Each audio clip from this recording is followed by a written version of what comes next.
This is LWT, where now Alistair Stewart and Fiona Foster present a special edition of Missing at New Year.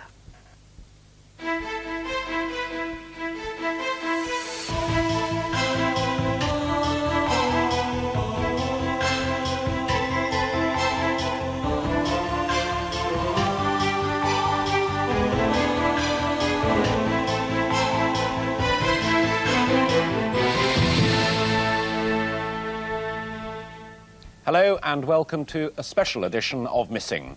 Tonight we'll be meeting the reunited families who never dared dream they'd be together at New Year.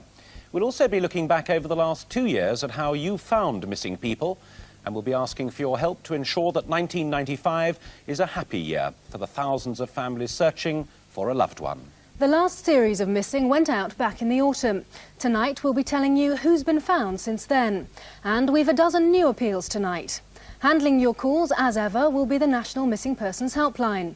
Their number is 0500 700 700. It's available 24 hours a day and is free to call. Among the families missing at New Year we'll be meeting tonight: the Henshaws, separated for 17 years.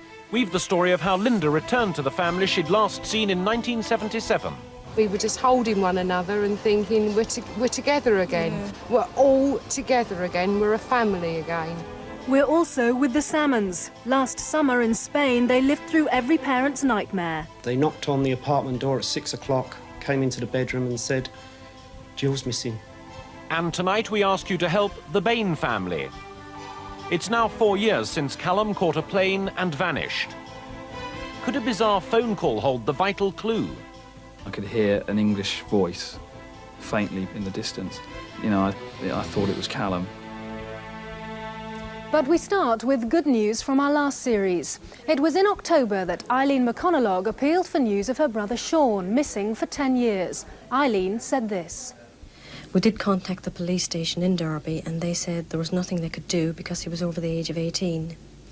2 years after he went missing, there was supposed to have been a sighting of him in Nottingham. I would just like to say, Sean, if you're watching, would you please contact us? We would love to hear from you, just to know that you're okay. Within days, Sean contacted his family. He was living in Newcastle. He disappeared after a family disagreement. But following our appeal, the family were reunited in Dublin last month. In the same programme, we appealed for another Irishman, 29-year-old Alphonsus Connolly. He vanished from a London hospital whilst undergoing treatment for depression. Within 24 hours, the National Missing Persons Helpline took the vital call they'd been waiting for. We received a call into the office from a man who said he was Alphonsus Connolly and he was missing. We asked him where he was and he said he was in Shepherd's Bush, and we said that we would come and get him because he was very anxious to go home, back to Ireland. It was really as a result of a very kind woman who recognised him from the missing programme and said, you know, I think you ought to perhaps phone the helpline number, and had given him the number. 2 of us got in the car and drove to Shepherd's Bush, and he was standing in the phone box where he had called us and was very pleased to see us. And over a matter of a couple of days, his sister and the social services managed to get Alphonsus back to Ireland, so it's a very happy ending and we're delighted. Alphonsus's family have asked us to thank everyone who helped in the search for their son. Callum Bain was 20 years old and had everything to live for. Popular, outgoing and with a college course ahead of him. So why did he fly out to a job that never existed? And more importantly, where is Callum now? It's a very odd message, really, which I couldn't quite understand. This is Muhammad Abdul Salam. Please call. Could it be about Callum? Tripoli, Citra 20086. Okay. Well, it's a bit of a nightmare, really. British Airways welcomes you to the North Terminal. July the 1st, 1990, and flight K2670 is about to leave for Ibiza. One of the passengers is 20-year-old Callum Bain. But that morning, there was something odd about the young Scot. Airport security had told us that somebody was acting strangely, so we spoke to Callum, and we believed at that time he may have been taken drugs or had taken a large amount of alcohol. But there was nothing in our inquiries, and at about 5:30 in the morning, I took him back to the check-in. Callum flew out to Ibiza early next morning, having told his family he had a job arranged. He was never seen again, despite there being a college place waiting for him back home. He was a charmer with the women, definitely. Yeah, he was.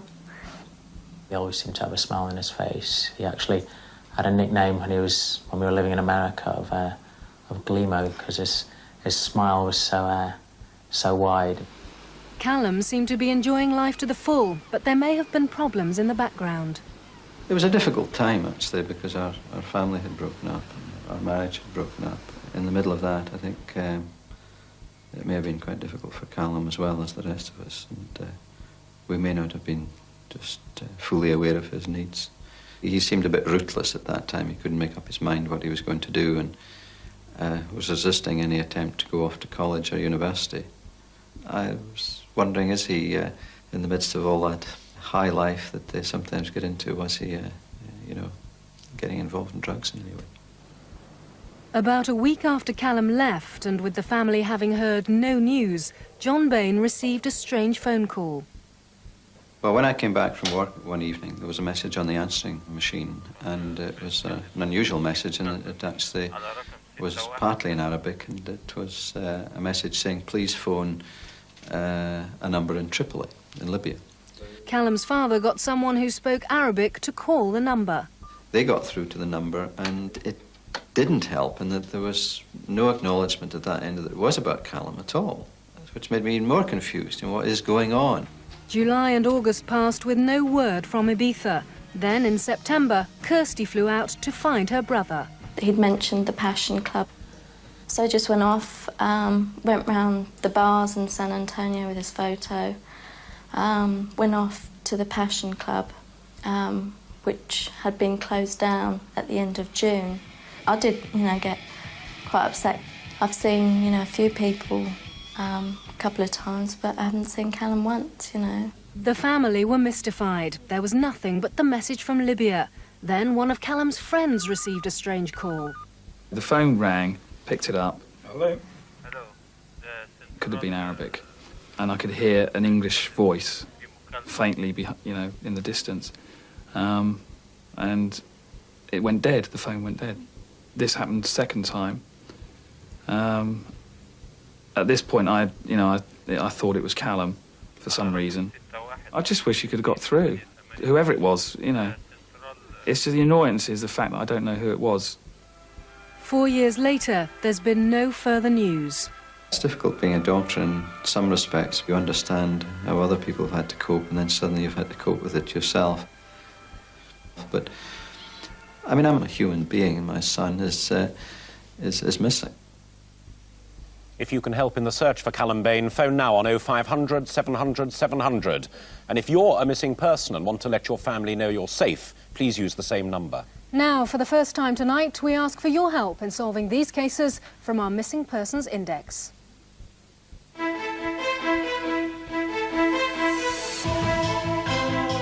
"17-year-old Andrew Spence was out celebrating Christmas with friends in Belfast the night he disappeared. It was his first time at a disco when he got involved in a fight. His friends ran off and Andrew has not been seen since. His Christmas presents are still at home, unopened." 13-year-old Lindsay Reimer disappeared after running an errand for her mother. On the 7th of November at about 10 p.m, she set off to buy cornflakes from a local shop only 10 minutes away from her home. She was recorded on the store security video, but nobody has seen her since. 35-year-old Stephen Lodwick disappeared from his home in Swansea on the 9th of May. He left the house he shared with his sister in the evening and didn't return. His car was later abandoned at Port Eynon, and it's now known that Stephen stayed at a nearby hotel. But there have been no further clues.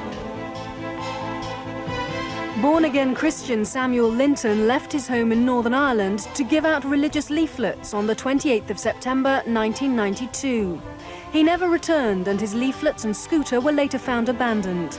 Samuel preached every day, sometimes putting messages in bottles and throwing them in the sea. He received replies from all over the world.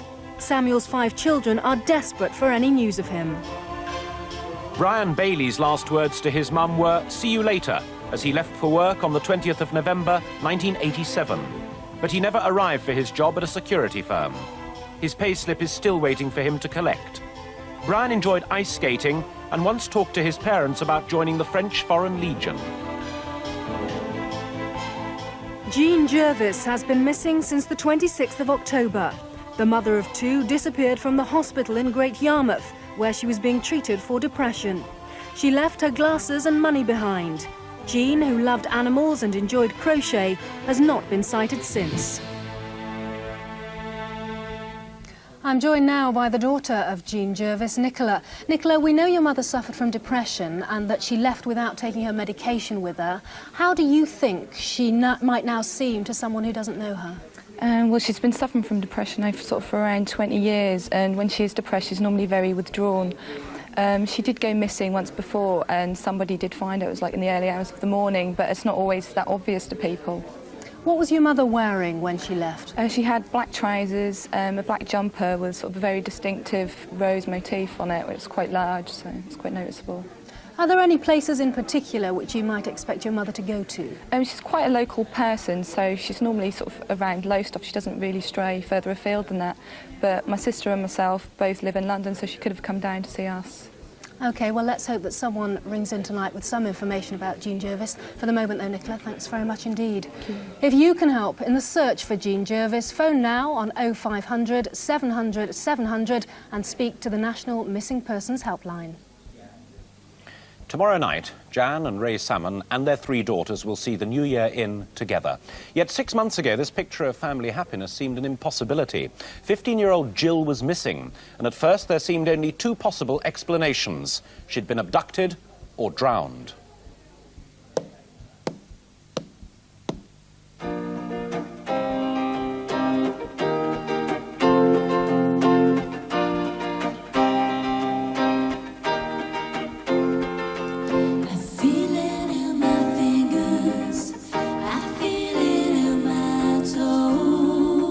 Summer 1994 in Mallorca. The sisters from Lincolnshire had been booked for the holiday season. It was a change more than anything, because we've been playing in England for 9 years, done all around the UK, South Wales, and it was just something different.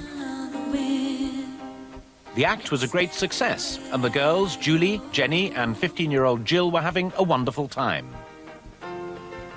One evening in August, they all went out to celebrate Julie's 20th birthday. Everything was really normal, except for I remember she was really good on stage that night. She really gave it her best. And we finished work at 12, went to the nightclub. She was perfectly normal. And then she told me she was going to the toilet. She went to the toilet and she didn't come back. They knocked on the apartment door at 6 o'clock, came into the bedroom and said, "Jill's missing." And we just didn't know what to do. You see these things on the television, girls going to nightclubs, being raped, being doped, and straight away, you know, I thought, no, it can't be that, but you don't know. I mean, she's missing, she's gone. But another possibility soon started to emerge.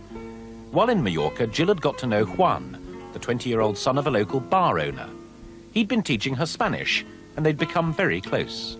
And she would just assure me, "Mum, we're only good friends, that's all it is." But Ray could see further than that, and there were a few harsh words said then, wasn't there?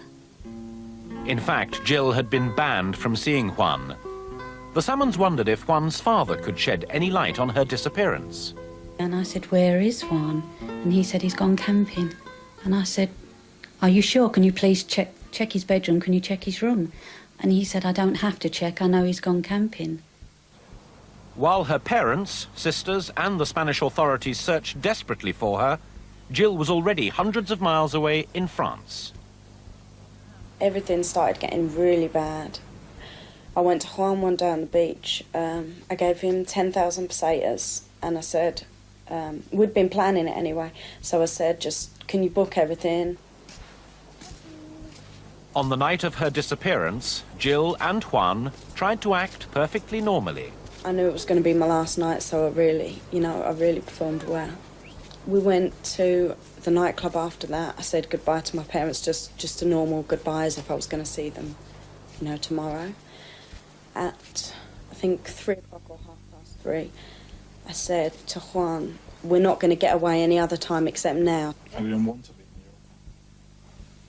Europe, but I just did it. Because I wanted to be with her, and that's it.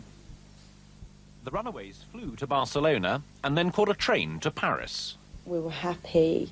We were talking about everything, saying, if only things were different, if my dad could accept that we loved each other and that we wanted to be together. Meanwhile, Jan had gone back to see Juan's father. And it gradually came out that, yes, he knew they were going away, that he'd given them money to go away, and all he would tell me then was that they flew from Palma Airport to Barcelona, but he wouldn't tell me any more. All he wanted to say was, we love you, Jill, just come back. The runaways remained hidden, knowing that Juan could face charges of abduction. All the time when I was away, Juan was telling me to phone. And I was saying no, because it's going to be, we're going to get into really big trouble. We was told that Juan could get 6 years in prison if we were found. And I didn't know what to do. Jill and Juan went to Holland and then on to Miami, where Jill turned 16. It was her first birthday away from home. I didn't have rows of cards everywhere and loads of presents and everything, but I was okay. I was happy with Juan. But soon the money began to run out, and Juan and Jill decided to return to Europe.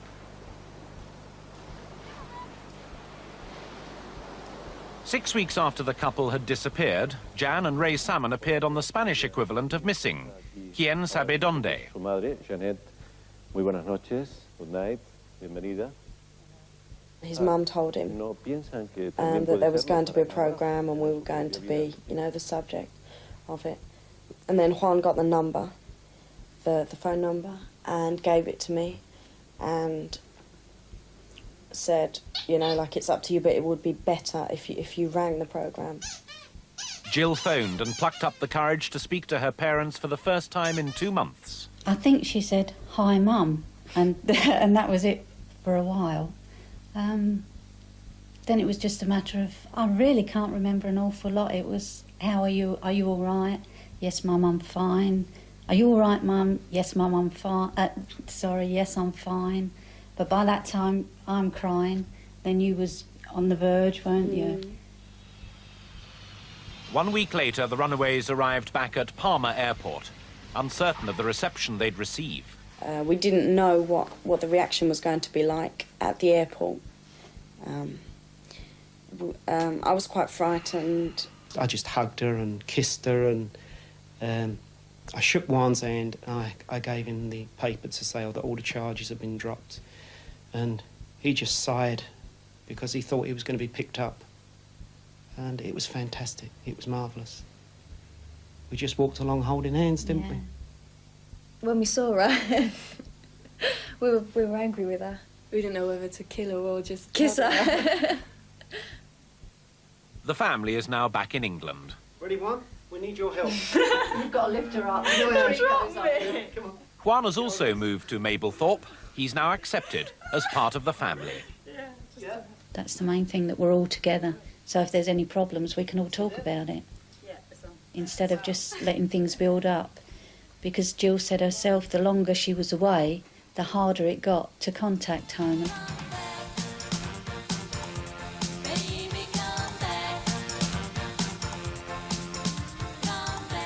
That's probably what happens when children run away and young people run away. The longer they leave it, the harder it is to get in touch.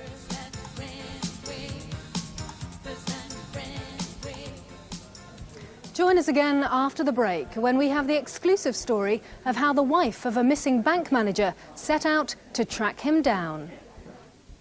To me, that was a clue. Why send me a photograph when he really looks so different if he doesn't want to be found?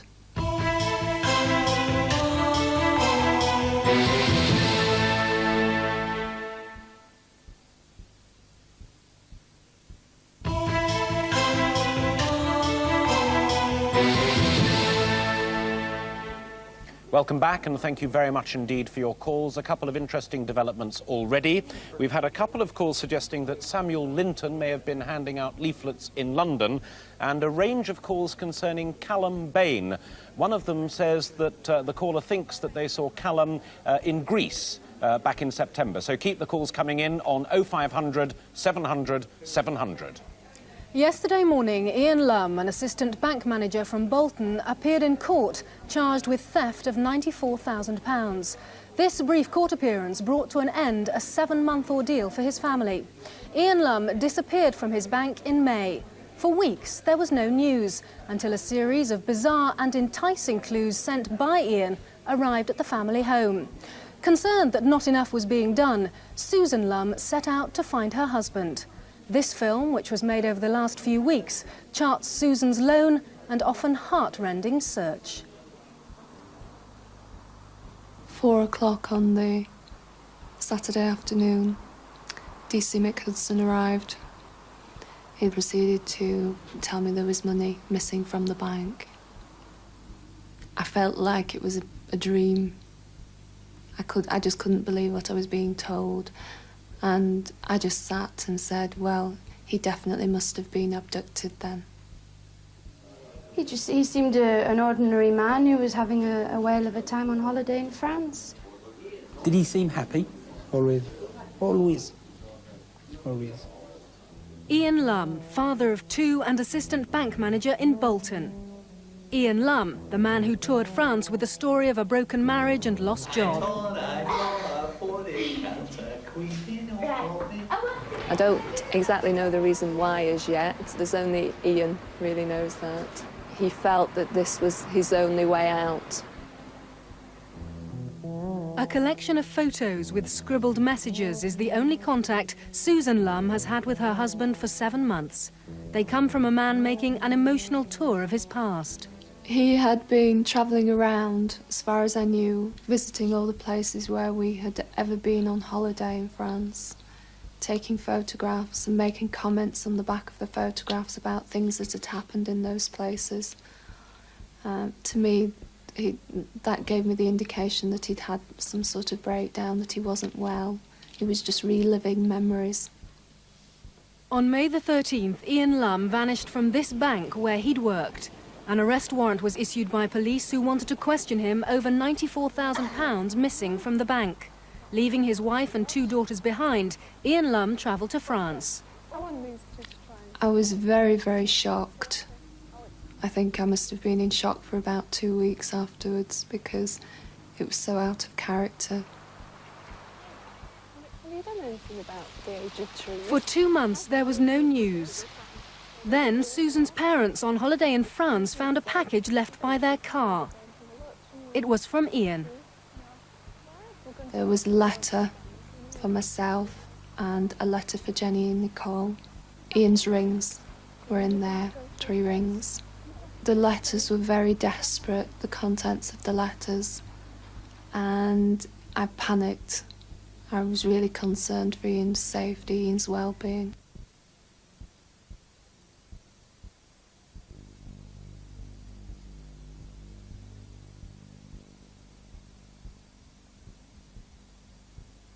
We're also giving away a special behind-the-scenes video. To reserve this beautifully presented collection, dial your local number. Call now.